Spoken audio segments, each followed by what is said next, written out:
বদলে গেল তারাপীঠের পুজোর নিয়ম। পুজো দিতে গিয়ে করা যাবে না এই কাজ। কি নিয়ম বদলালো তারা মায়ের আরাধনায়? যাওয়ার আগে জেনে নিন। আগামী 14ই মার্চ শুক্রবার রঙের উৎসব অর্থাৎ দোল পূর্ণিমা।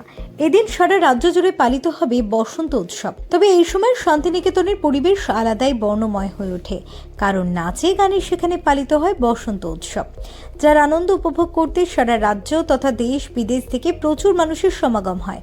যদিও আগের শান্তিনিকেতনের এই দোল উৎসবে বাইরের সব মানুষের অবাধ প্রবেশ ছিল, তবে বিগত কয়েক বছর যাবৎ তা বন্ধ করে দেওয়া হয়েছে বিশ্বভারতী কর্তৃপক্ষের তরফে।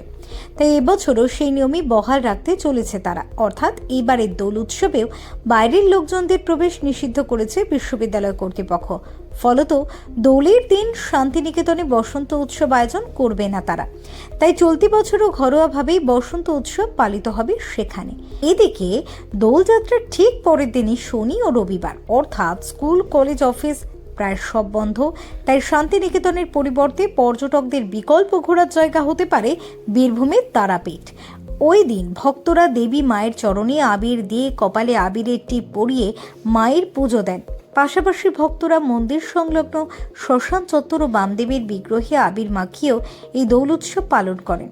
তবে প্রতি বছর এই রীতি অনুসরণ হলেও এবার তার পরিবর্তন করা হচ্ছে মন্দির কর্তৃপক্ষের তরফে। দোলের সময় মায়ের বিগ্রহে আবির মাখানোর ফলে মূর্তিতে তার নানা ক্ষতিকারক প্রভাব পড়ে। সেই সাথে বিগ্রহের সাজ আভূষণ সব নষ্ট হয়ে যায়।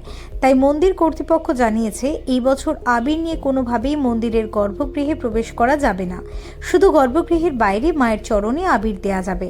তাদের তরফে আরও জানানো হয়েছে, কেবল ভেষজ আবিরই ব্যবহার করা যাবে মায়ের জন্য এবং গর্ভগৃহে শুধু মায়ের দর্শন ও পুজো দিতে পারবেন ভক্তরা। ফিউরো রিপোর্ট, ডক্টর টাইম।